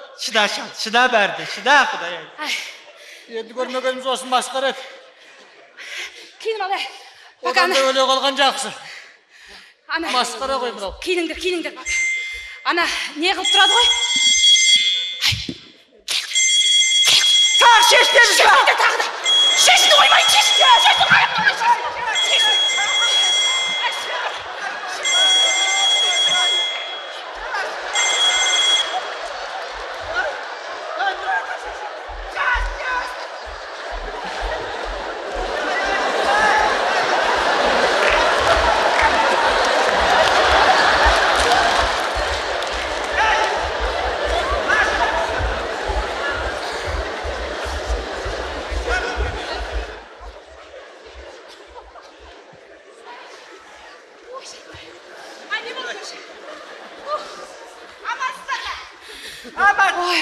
Ей, қызау, мына шал кемпірге не болды? Жындырып кеткен ба? бәріміздің ыстығымыз терлеп жатырмыз бәрі. Көрші амансыз ба? Не болды, немене келдің? Болғанда елімізден шешім тастағандар не? Ой, ыстық күнде қыс болды бәле. Есі айдың квартплатасын төлемепті не? Төлеп қой. Ертеден кешке дейін Жарайды. Төлеймісің ертең. Тырсық бәрі жақсы. Ыстық. Үйдің ыстық ауа жетпей. Ыстық тақпат. Шан. Есіңде анау. Сәрсенбайдың анау. Жылдығына 7 жыл барғанда көйлек кигізіп еді ғой. Сол көйлек тауып алдым мен. Ой, мұнаны алды бұны көрген мен сені. Тай. Ей Құдай, сол. Кімді аэропортқа апарып бастайын? Құдай.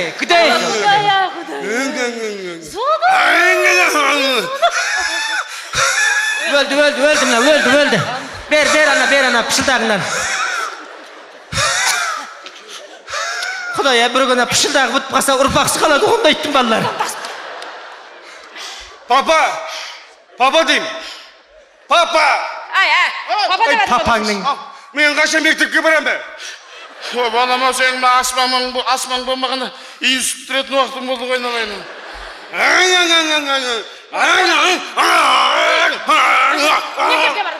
Ай, келін. Айналайын.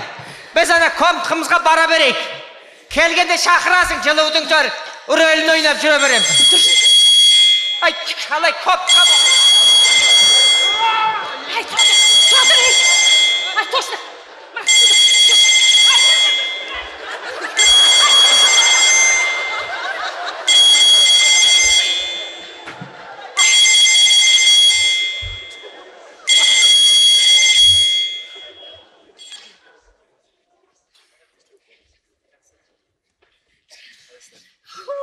Мен осы жарнамамен кебім. Мына газетте 5-ші пәтер, 5-ші қабат 3 пәтерлі үй сатылады. Сіздер дәл осы үй сатылады. Осы үй ма? Нерде жазып қойыпсыздар? Евроремонт, плита және Аристон деп жазып қойыпсыздар. Дәл өзі. Тұп-тұра. Үйлеріңіз... Мама, 10 шыбын өлтірдік. Ой, молодец жаным. Так өлтіре бер. Үйлеріңізде шыбын бар ма? Ойбай, қыс болды, кішібегіңде көмелек кетіп қуымен боламыз ғой басқаны. Келін айналайын. Балконның есігін ашпасақ жүрегіміз қысылып барады ыстықтан әміне. Ойбай. Қалай сақсақ? Ойбай ақсақал, қолыңыз суық қой. Ой, шырағым айналайын, несін айтасың? Біраз күннен кейін сен досында мен сияқты суық боласың. Абайлаңдар, анау. Жасын деген. Мама, 2 ара өлтірдік. Ойбай, үйлеріңізде ара бар ма? Ойбай, балам, абайла шағып амасын аралар. Үйлеріңіз көруге бола ма екен? Пожалуйста, көріңіз, міне, үй деген. Ауа жетпейді міне. Міне сатайық деп сатпайық деймін, сатпайық. Құдай, мына бірден құртпаса болды енді. Өз баста ми жоқ өт қалған сұлпаған шығар. Мама, терлеп кетті мен. Ой, терлейміз, бәріміз терлеп жатырмыз. Үйлеріңіз терезелерін бір ашып састар ғой. Ыстық, невозможно ыстық. Паровой көрінбейді ғой, паровой. Ойбай, бізде половой отопление ғой жинас, қолдың астынан кетеді бәрі. Енді мен асықсын, үйлеріңізді қаншаға сатайын деп бастар? Не ғой енді? 150 деп сұрап тұрмыз енді. 150 деп, сен де кішкене асығып кетесің, үй қымбаттап жатыр дей ма? Иә. Енді апай... Клиенттер есіктің алдына қаптап тұр. Нерде 5.000 тастап кетейін, 5.000 долларды. Содан қалған тез әкеп берем. Ал ата, енді сіздің осы үйдің үлкенісіз ғой. Ал, міне. Я сол атамыз алады ғой. Сат қоймаңыздар, мен тез барып келем. Таксимен келем. Құдай, мұна да біздің бала сияқты бір бейшара бір ғой Құдай. Қалай? Көрдіңдер ме? Сатылды да кетті. Міне, менің айтқаным сесіңдер, тура мына айттым ғой. Так енді тыңдаңыздар. Тұра тұр. Жаурағаннан бері тұра тұр. Енді сен мынаны оқы, ей, шал, мынаны оқы. Елдің қатындар кейдіріп атыр ғой, сен де ақ тұр. Қайсы? Мынаның ішіндегі. Бүгін ғана жарияланды, осыны оқы. Мына ма? Продам трехкомнатную квартиру, 5-й этаж, теплая, Аристон, солнечная сторона. О, мынау керемет үй ма? Бүгін осыны барып қазір сатып алам. Сендер мына жерде жүктердің бәрін жинай беріңдер. Барып задаткасын беріп келейін. Болды. Жақсы, жинай бер. Ей, шіріген жұмыртқа. Сені ұлымыз бар деп қуанып, жалғыз жылдың көңілі деп ауылдан келдік. Көрсетейін деген тірлігің осы ма еді? Сендердің қамдарыңды ойлап жатыр ғой. Ашылмаған ақсақал басымызбен абыройымызды аштың. Әй, шіріген жұмыртқа. Сен болмасаң сол қара шаңырақ тастап келер ме едік осында? Көрші көлемді айтсаңшы, ел жұртты айтсаңшы. Бала деуменен мазалымыз, баладан болар біле мажалымыз. Баламызға жағынсақ, жансақтар ек, келін деген әне тұр тажалымыз. Бұл бізді өлтіріптің бай тұрғанда ауылға барайық. Кемпір сен не десең о де, мен ауылға қайттым. Бұның қолында тұрғанша, анау қыздың қолына барып кірем. Басқа мал жоқ. Ой, тұратындар енді. Ой, сенің еркек бол туғаныңды. Ай, чалықпы, ақшамыз жоқ біз не бет? Ақша жоқ, онда жан туынайға дейін. Ай, жарайды, қайын сұрамастақ та аламыз сенен алғанша, құдай-ау. Аман бол. Ой, аққа барған не істейсіңдер енді? Ай, бұл кісілерді. Ана автобусты білесіңдер ғой енді. Қашамыз. Сабақ құрсын. 4 сағат мұрғылы қақпас бір ғой мұжид бек аға. 4 сағат не, 6 сағат мұжиды ғой. Бұл көзі көрмейді ғой ба, не қыласың? Ой, құлағы жақсы естиді көзі көрмесе де. Құлақ. Үндеме, мен бір қыз ойлап тауып қойдым. Бүгінгі тақырып жылқы екенін білесің ғой. Иә. Жылқы туралы бастаған кезде қазір қақырамыз. Үндеме. Қарны ашып кетті қойшы, не қыласың? Үндеме, келе жатыр ғой дейміз. Ексен құрмайды. Старысты мен ба? Қатырам.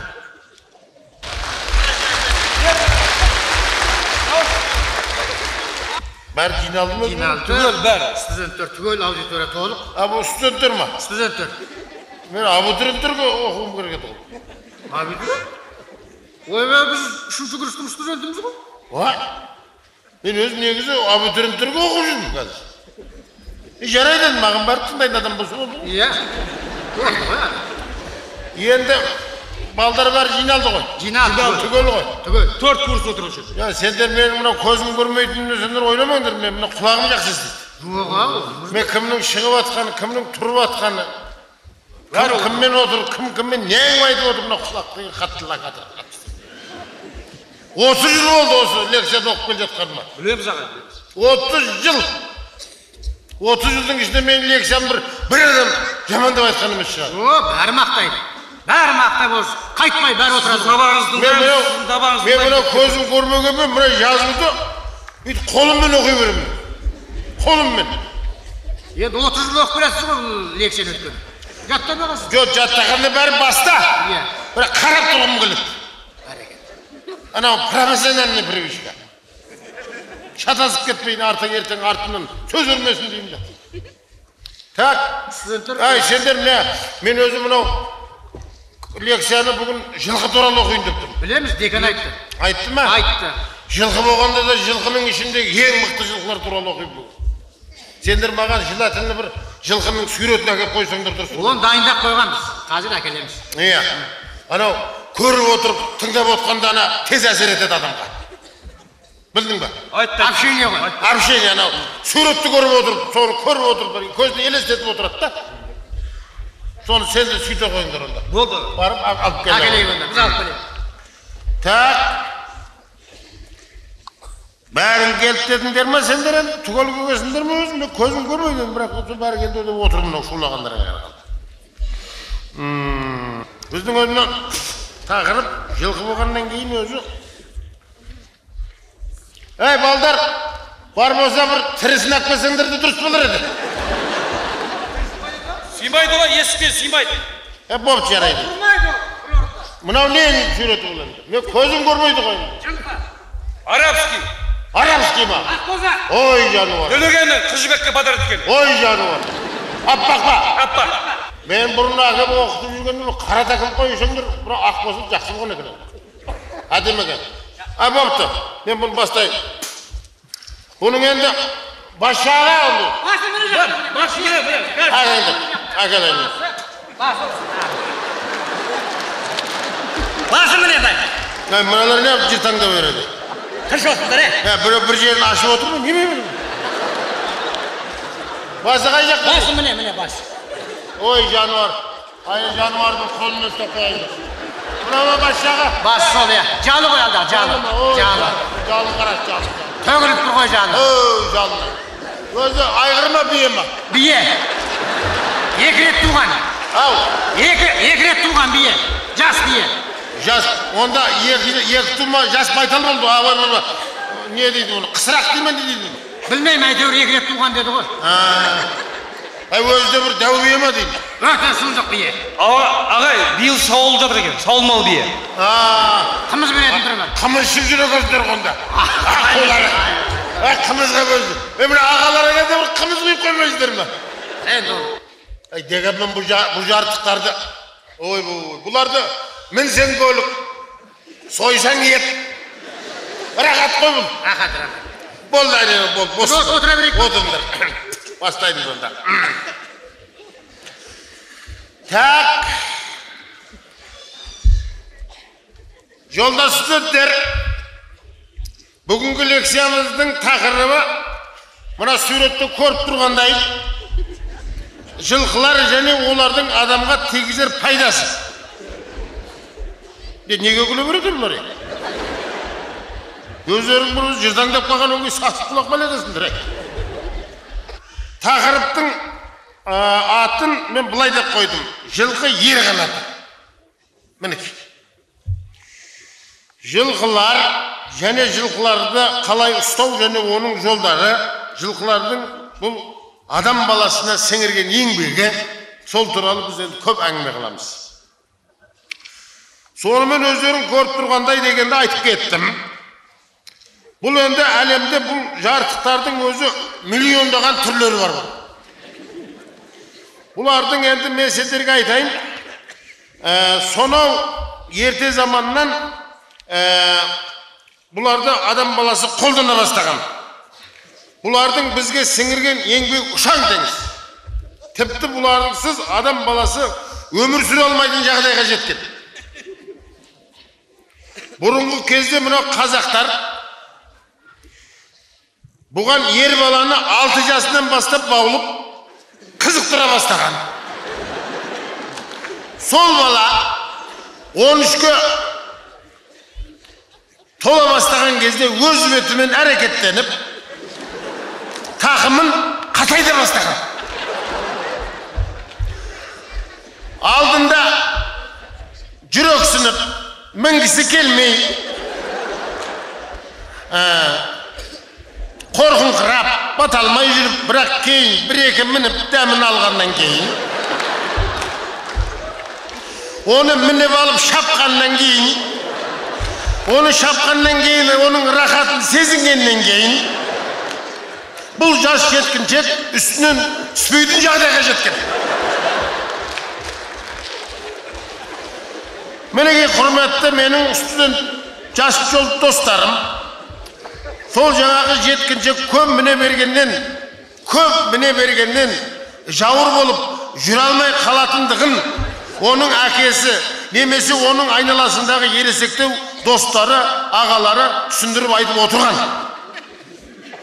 Жігіт бола келе, ол азаматтардың бұларға қызыққаны соншалық, бұларды үйірмен ұстаған. Үйірмен, орысша айтқанда кәсәк-кәсәкімен. Бұлардың дейді, үйірмен ұстады дегенде айттық.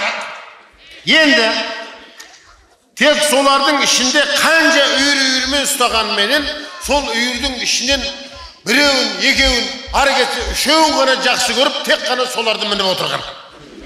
Ал енді сіздер сұрауыңыздарыңыз мүмкін.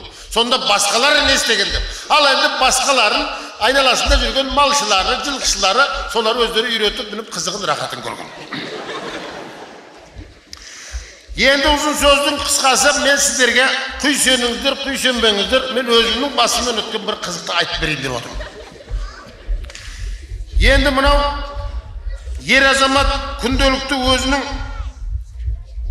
сәйгүлігін міне бергеннен кейін жалығып, анда-санда оған қарағанда жүрегі айнып, қасына жақындағысы келмей, көршілерінің көзі түсіп аңсарау, оны көрген сайын жүрегі қағып, осыны бір біліп, бой жазып қайсым ба шіркін деген арман пайда бола бастаған.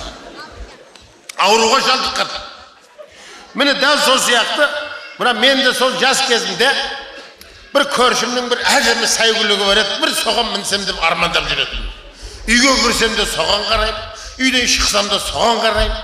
Bir күні кешке таман үйден шығып тұрсам, жаңағы сәйгүліктің қожайыны, сәйгүлігі есіктің алдында тұр екен, жайлап бардым да шыдай алмадым. Ауладан шығарып алдым да үстіндегісін сыпырып тастап, секіріп міндім үстіне. Секіріп міндім, ал бас кеп, ал бас. Azanға дейін. Бұлай да бас. Ауылда айландырып бас, тау жаққа барып бас, көлдің жағасына барып, ой білмай енді өліп қала жаздадым. Олды аттан коғыла көк торғай болды, коғыла көк төр болды. Мен де аттан соны шауып, азанда келіп үйінің жағы есті алына барып байлап, әрен дегенде ажағы үстінен түсіп, үйіме талтаңдап әрен жетті. Мына жайдақ білім шауа бергеннен кейін өзім мынау екі тізеден тізе, бұттан бұт қамайды екен. Ал енді мына қазақта сөз бар.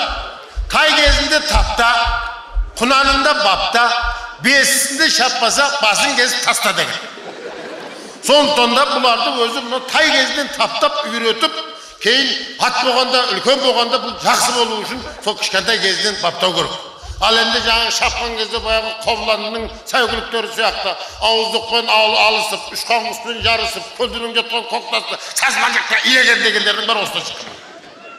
Бұлардың жүйріктігі, бұлардың мынау адамға деген соншалықты бұлардың берілгендігі, әдеміліктің бәрі алып келген кезде бұлар туралы біздің қаншама ақындарымыз, үлкен бабаларымыз өлең жазып кеткен. Мысал үшін, мына Абай атамыздың бір-екі шумағын оқып берейін сіздерге. Енді осындай әдемі сәйгүліктердің біздің әбекеңде талай мінген қойын. О кісілерін таңдап мінген. Кең сауырлы, қармықын қалбағайлы, алды арты бірдей келсе ерге жайы. Келте құйрық, қыл түбі әлді келіп, көтендігі шығынға аламайлы дейді. Мына алды мен арты бірдей болып тұрса, бұлар қатты шақыш болады. Сосын мына артқы аяқтары ұзында болып келетіндер. Бұлар енді әсіресе Англияда, Франция, мына орыстардікі сондай болып келеді өзі. Олардікі өте тез үйренеді. Содан кейін ол тез үйреніп, секіргіш қатты шақыш болғанымен бұлар мініс бермейді. Сәл болса бұлар енді демігіп тоқтап, жаңа ала көп тоқтап қала береді. Бұлардың ең мықтысы біздің өзіміздің жергілікті бар ода. Бұл жарықтарды үйрету қойын, ал енді бір үйретіп алсаң, бұларды жауыр болғанша міне бересің рақат. Ар жағын жазады, ұршығы төмен біткен шақпақ етті, өзі санды дөңгілік келсе көтті, сырты қысқа бауыры жазық келіп, арты талтақ, ұмысы үлбіршегі дейді. Мінекей біздің әбекеңдердің жазып кеткені. Бұл мен ойлап тапқан дәріс емес, бұл әбекеңдерді жазып кеткені. Ал енді мен сіздерге мынау емізге байланысты мына біздің өзіміздің жергілікті пародамызда енді бұлар бізде енді суыққа өте шыдамдыл болады. 40 градуста айналайын бұлар енді жүре береді ол қайырды бұл сөйді. Бір-бірінің үйіріне қосылып, жалдары тікен-тікен, ана үйір мына үйірден ауысып, бір үйренбейді, үйренсе деп жаңа айтты. Бұлардың енді ішінде мынау көнбейтіндері болады. Анау тез үйренетіндеріне енді оларды кім көрінген міне беретін болады кейін. Көнбістеріне. Ой, вармай көзіммен көрдім, ана момындарына, алдына артына 3-4 жабысып мені бағандарына көзім көрді. Ал енді мынау қатал сондай бір мінезі шатақтары болады.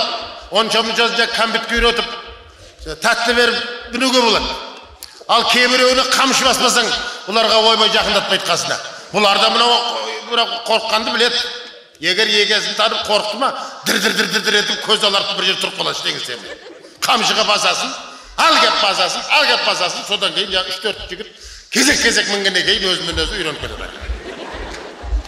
Вот сондықтан да енді бұл жерде айта беретін болсақ, әңгіме көп, құрметті менің студент жолдастарым.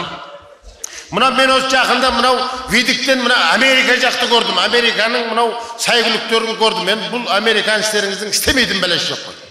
Жаңағы сәйгүліктің үстіне мініп алып, құдай-ау, аяқпен тұрамау, артқа қарап жүгіріп шабамау, анау бұтының арасында басын тығып жіберемау, мына жағынан кіріп, ар жағынан шығып тұрамау, тілін шығарамау, айқайламау.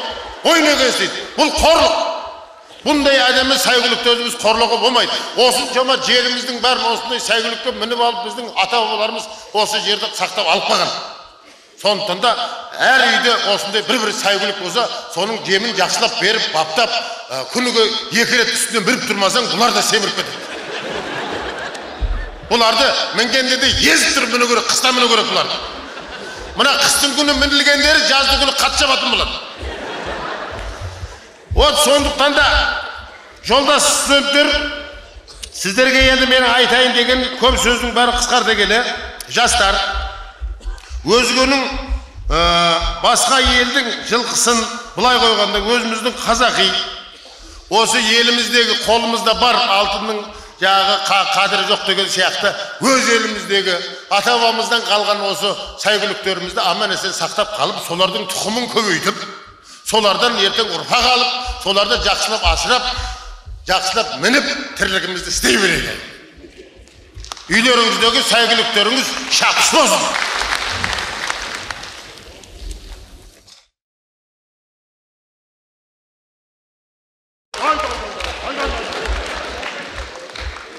Жақсы бие деп атырған.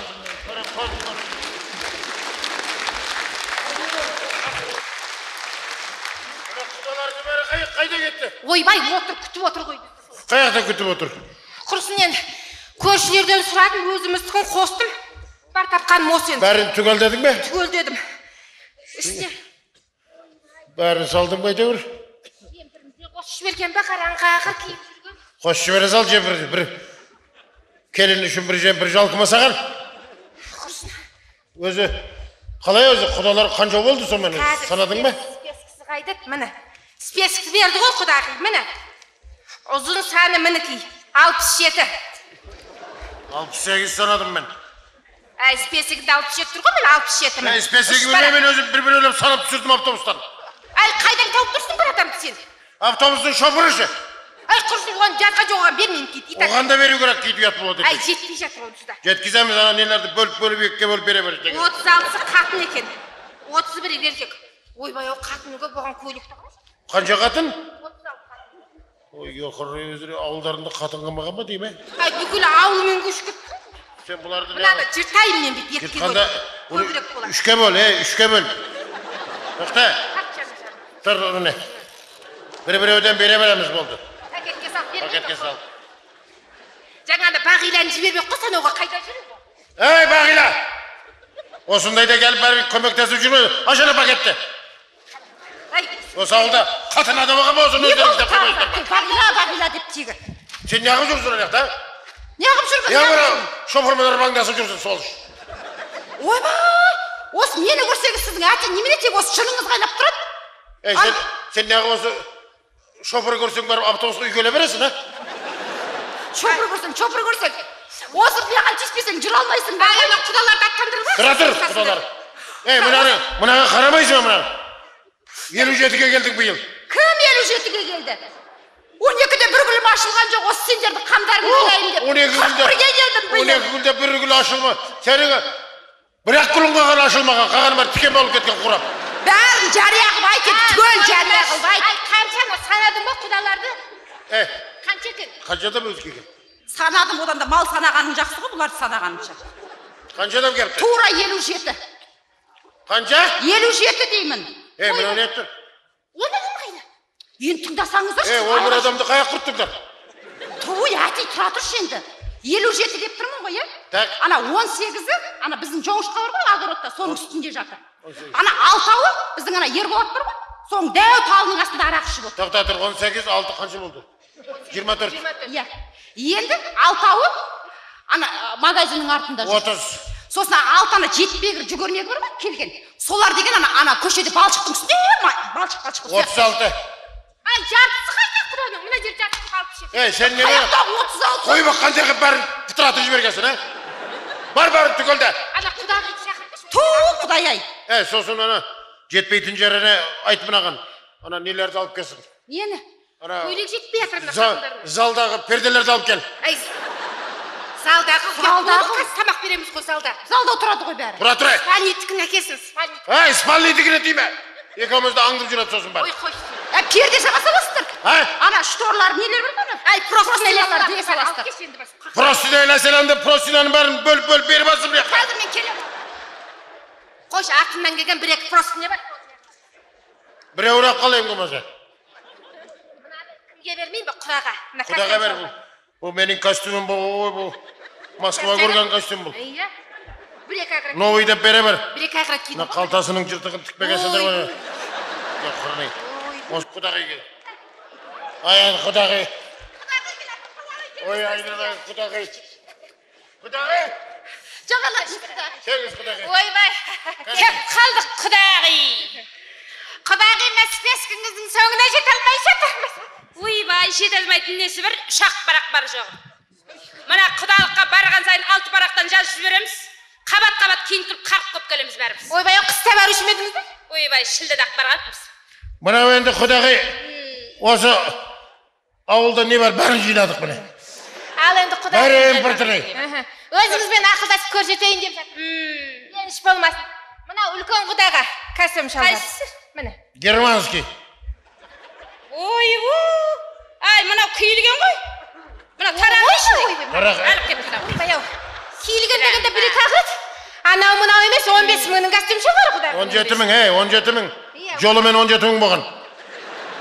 Егер ескі деп менсінбесеңіз, онда Қытайдікін алыңыз жаңа. Ойбай, осы Қытай бәле болды ғой. Қытайыңды қора бәбешәрер оны сала енді ананы. Шығар бәрін. Қытай деген бәле болды ғой. Көрсет. Құдалардың ортасына от салды. Ана нені плашты шығар. Ана ұзын құдаға. Ана бір духметровой құда көріп қалдым ішінде бір здоровой. Мына ұзын құдаға. Қайсысы? Мына киілмеген жаңа плаш. Ой, бұл плашты. Ойбай. Зор плаш. Ай, мынау интернаттың киімі ғой. Ойбай-ау. Ал мынау киімі. Құдағай мынау соғыс көрген плаш, соғыс көрген. Енді. Мен бұны соғыстан қайтқанда ана Томстан сатып ағам. Ай, құда. Осы мен саудаласам деп пойыздан қап кеткен құдағай. Сенің пойызыңды білмеймін. Ана үйде қалған үлкен аталарыңа ат мінгізетін шығарсыздар. Мінгіземіз. Енді мінгіздер, бізде де ел жүрді. Ат мініп бәңіз өзі бұрын. Ойбай, құдалыққа барған сайын қарқ болып осы деген аттан атқа мініп кеп жатырмыз құдай. Білмеймін осы жерге келгенде жармай қалдық қой. Кешегі тойдан көріп байқадық қой. Мен өткенде 4 құлынды бергенде айырбастамай қойған Васьканы мінгізем бұған. Ай, Васькамен су тасып жүрміз ғой, оны берсең қалай күн көреміз? Қалай су тасып жүрсің? Кәдімгідей. Сен менің өзім мінуге аяп жүрген ешегімен су тасып жүрсің бе сен? Ешекпен су тасымағанда менімен су тасиын деп бендір қараңғағым. Ойбай, масқара. Ай, сонда мына аталарымызға біз немене? Ешек мінгізейін деп бердіңіздер? Құдағи қалжың ғой. Ей, тұра тұр. Ол ешек болғанда сен мен ешегімді оскорблять етпе құдағи. Мазақ қылдың ғой. Мен оны 4 биеге ауыстырмай қойғам. Айғыр ешек ол. Қалжыңдап жатыр құдағи. Оны мен ана несі удобно наоборот аттан көрі түсіп мінгенің оңай. Құлағын кесіп, ушыбайды етіп, ат сияқты қып берем. Құдағи, енді қалағаныңызды алыңызшы. Бәрі не фабричный, китайский болған мен, бәрі фабричный. Ішінде бір екі оғана германский, қағаны бар китайский. Алай бәр. Мынау жаңа қытайскілер. Ойбай. Мынау қытайскілер. Ойбай. Ей, мына мен. Ей! Ай! Сендер енді құдалыққа мына трико кигізейін деп пе едіңдер? Ей, сен менің ертең құдаға киіп баратын трикомды сажып бергенсің бе? Енді қайтем, ойбай, енді салып жатыр. Енді мен ағдам болмай барам бейді. Ай, құда, мыналарың не?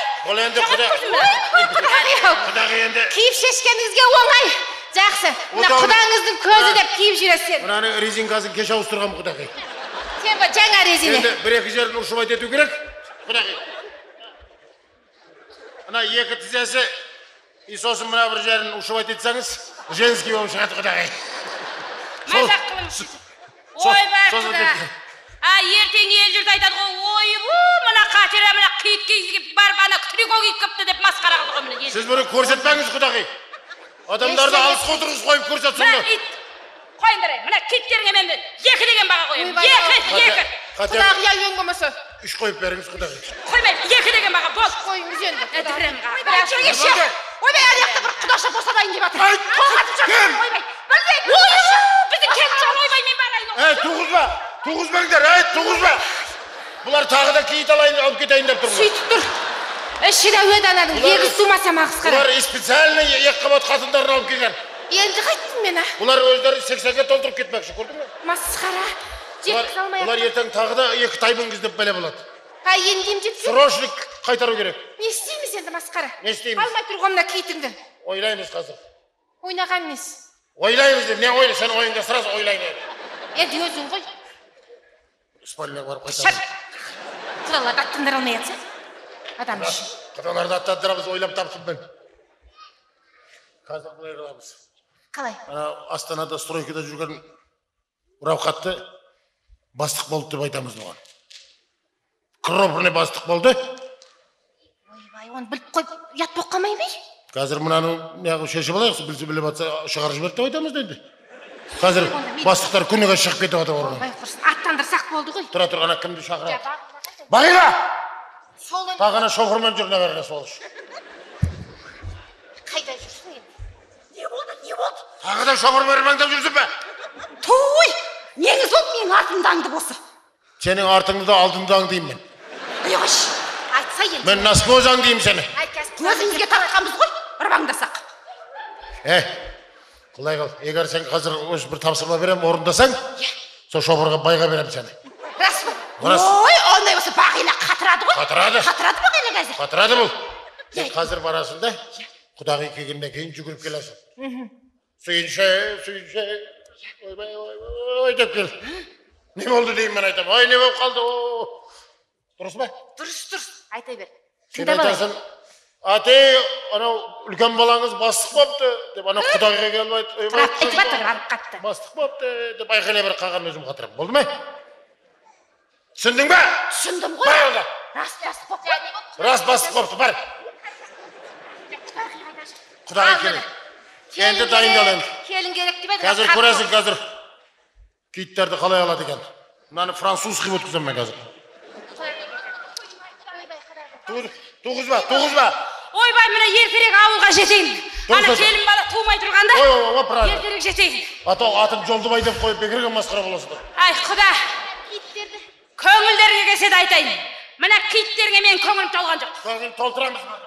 Енді қайтеміз, барымыз осы құдағи енді. Ойбай, не болды? Тыңда, құдағи, тыңда. Сүйінші. Ана Астанадағы Рафхат баламыз. Аспа. Ойбай, қуанышты жарбайындырып тұрмын ғой. Аспа. Кіші құдаларымыз бар ғой, sizin кіші құдаңыз біздің Рафхат баламыз. Спокойно. Не дейді? Ойбай, Рафхатты айтам, біздің ана ағамды айтам. Папамызды бізді кіші баламыз. Сіздің құда балаңыз. Бастық болып, ойбай, Құдай бірден береді екен ғой. Жоғар жақтан бірақ шығыпты. Жүрегім жарылып кетесіз. Ойбай, бағанадан звондап. Хабар келді ме? Звондап аламай. Ол баяғыда бастық болатын адам. Ойбай, бағана үйдің ішінде телефон жоқ деп тұрдыңдар ғой. Қалай телефон жоқ? Бізде телефон жоқ қой. Ай, құдағи біздің әтейдің соткасы бар ғой. Ойбай, Менің сотовыйым бар ма? Менің сотовыйым аз болда қалары. Сотовыйым қайда? Сіздің сотовыйыңыз зарядта ғой, әтей? Зарядта тұр ма? Мен құдағи постоянно зарядқа қойып қоямын. Құда қаласа мен оған КамАЗдың аккумулятор қойып қояйын деп отырмын құда қаласа. Ойбай, құда, міне көрдіңіздер ме, жақсы қонақ келсе құда егіс табады деп құдағи. Ал енді, ал киіттеріңді өткізе бер бар. Құдағи құтты болсын, құда құтты болсын. Ай, осы. Осында, Құдай айналып кетесің ғой осында, құдағилардан айналайын, мен не істеймін, 5 деген баға қойдым міне. Дұрыстап былай, тағы бір көріп алмайсыз ба құдағи? Көретін несі бар енді? Мен осының бәрін жинап сала салдыңдар ма, мен үйге барған соң жетпеген өзім жеткізерім, саларым бірден. Дұрыс айтасың құдағи, дұрыс айтасың. Мен ананың ішінде трикомдап қалайын құдағи. Құдағи, мен жаңа бір заттар бір еді. Ай, жеңеше ана шторды ұтып пердені алып алайын. Трикомдап қалайын. Әке пердені. Сізден аяғыңызды ит жесін құдағи. Баламан болса, әлі жетеріміз салайын. Мені костюмымды тап қала сал. Плашты да қал бәрі. Ойбай, аяғыңыз алыңыз. Ойбай, құдағи, мен бір шампан алып көрейін, бір жүз берейік. Шампан,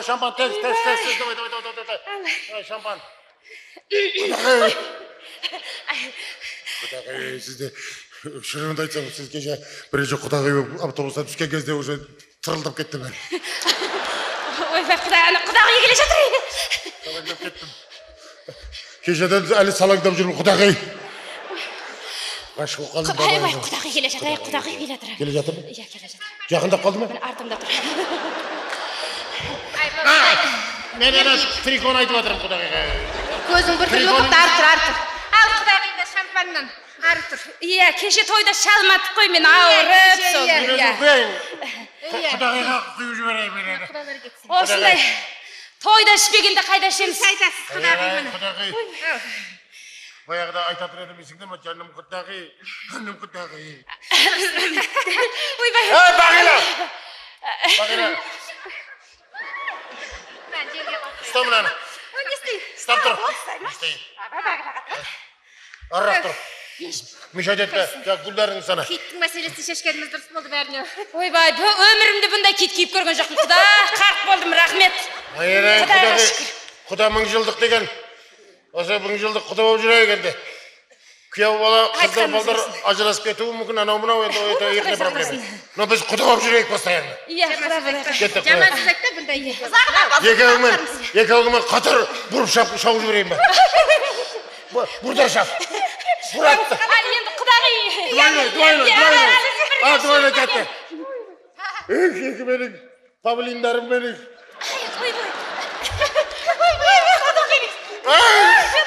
Айналайын құдағи.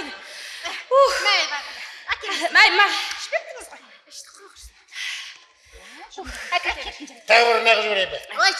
Жетеді осы. Сен анау Әбден. құдаларды барып, адамдар түгелдеп не қылсаң еді? Оны неменеге түгелдеп кетті қой бәрі. Иә.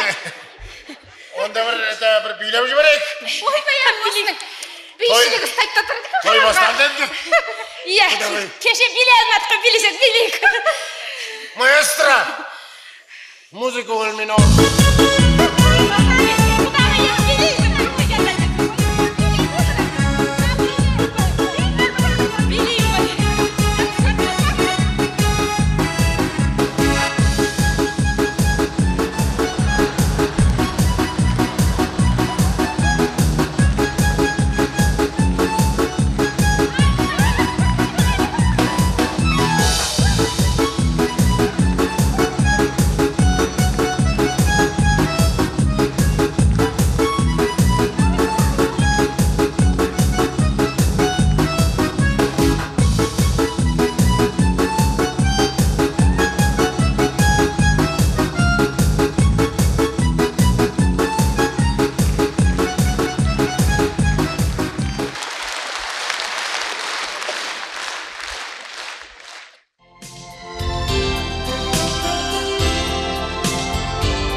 Senbesem olsun da gönlüm